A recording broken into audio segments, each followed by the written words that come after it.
Hello সবাইকে। তো আজকে কোনো ব্লগ ভিডিও না, আমি আজকে তোমাদের সাথে একটা চিকেন কষার রেসিপি শেয়ার করব। তো এই চিকেন কষাটা কোনো মিক্সি বা কোনো বাটাবাটি ছাড়াই জাস্ট একটু ঘষে নিয়ে, মানে সব আদা রসুন এগুলো টমেটো ঘষে নিয়ে বানাবো।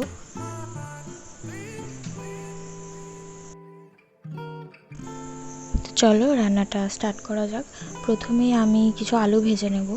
আসলে আমি, আমার হাজবেন্ড, আমার শ্বশুর শাশুড়ি সবাই ভীষণ আলু খেতে ভালোবাসি, তো যার জন্যে হয়তো আলুটা একটু বেশি মনে হবে তোমাদের কাছে। তো তোমরা চাইলেই আলুর দিকটা স্কিপ করে যেতে পারো। তো প্রথমেই আমি আলুটা একটু হালকা করে ভেজে নেব।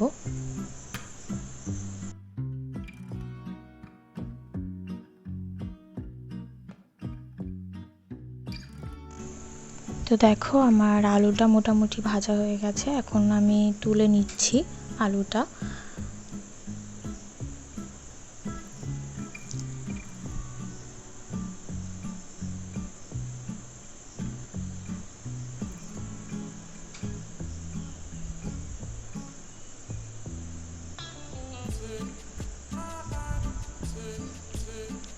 তো এরপর তেলের মধ্যেই পেঁয়াজ আর লঙ্কাটা আমি ভাজার জন্য দিয়ে দেব।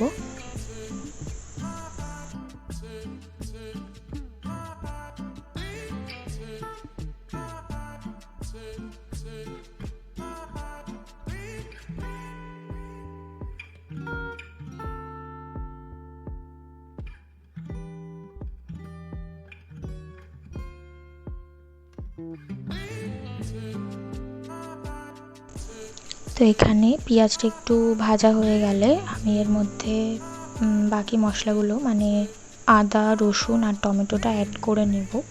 যেহেতু এটা আমি বাটিনি বা মিক্সি করিনি, তো যার জন্য একটু আগেই অ্যাড করে দিচ্ছি, যাতে এটাও একটু ভাজা হয়ে যায় তেলে।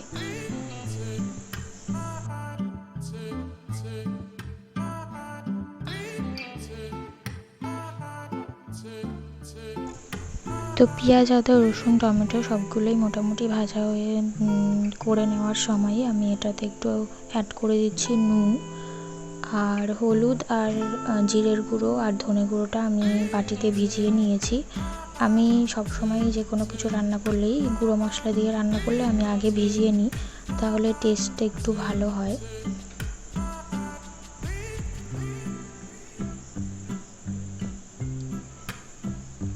আর আমি পেঁয়াজ ভাজার সময় প্রথমেই কিছু লঙ্কা আমি চিড়ে দিয়ে দিয়েছি, কিন্তু ঝালটা কিভাবে হবে না হবে সেটা ভেবেই, মানে ঝাল কতটা হবে, এখনকার লঙ্কাতে তো খুব একটা ঝাল হয় না, তো যার জন্য একটু লঙ্কা বাটাও অ্যাড করে দিলাম।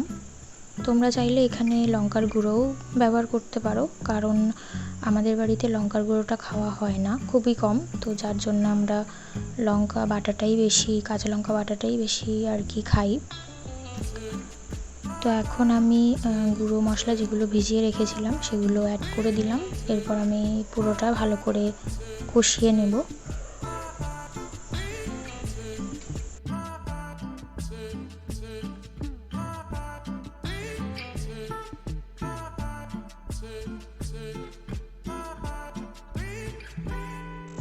তো আমার এখানে মোটামুটি মশলাটা কষানো হয়ে গেছে, সমস্ত মশলাটাই। তো এখন এর মধ্যে আমি একটু টক দই অ্যাড করছি। ছোট চামচে 2 চামচ মতন আমি টক দই নিয়েছি।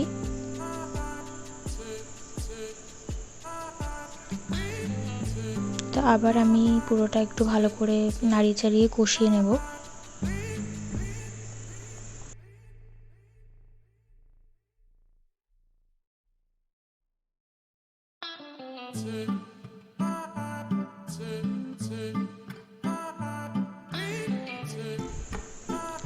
তো পুরো মশলাটা ভালো করে কষানো হওয়ার পরেই আমি কষানোর মধ্যে একটু গরম মশলা দিয়ে দিলাম।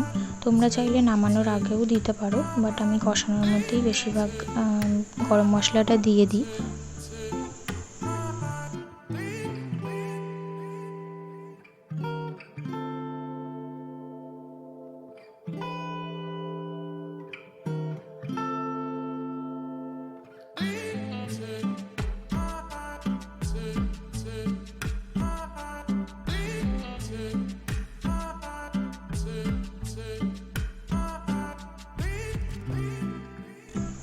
তো আমি খুব ভালো করে মশলাটা আগে কষিয়ে নিয়েছি সমস্ত কিছু দিয়ে। তো এখন আমি মাংসটা অ্যাড করে দেবো এর মধ্যে।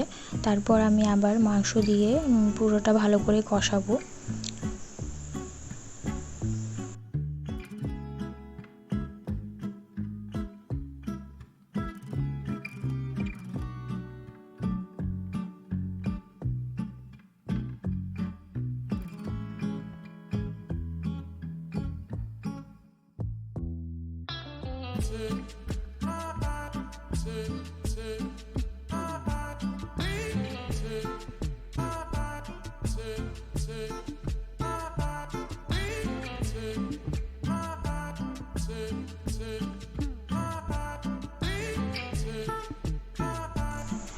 আমি যখনই মাংস রান্না করি তখনই এভাবেই বেশিরভাগ করি। আর আমি মাংসটা বেশ ঢেকে ঢেকেই রান্না করি, তো যাতে চিকেনটা ভালো মতন সেদ্ধও হয়ে যায় আর শক্তও না মনে হয়।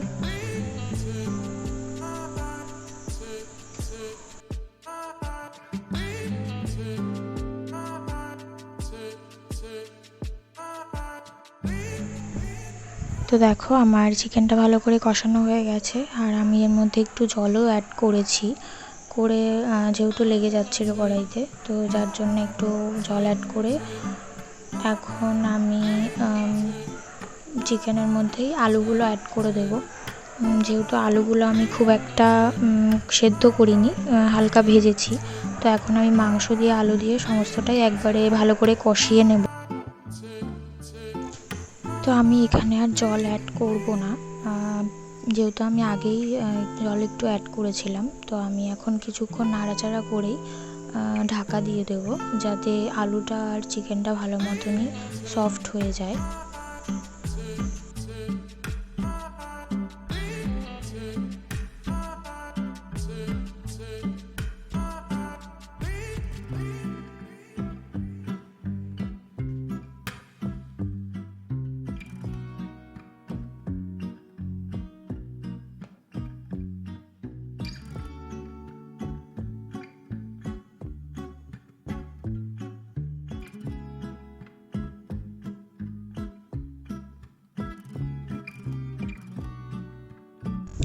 তো দেখো আমার চিকেন কষা রেডি।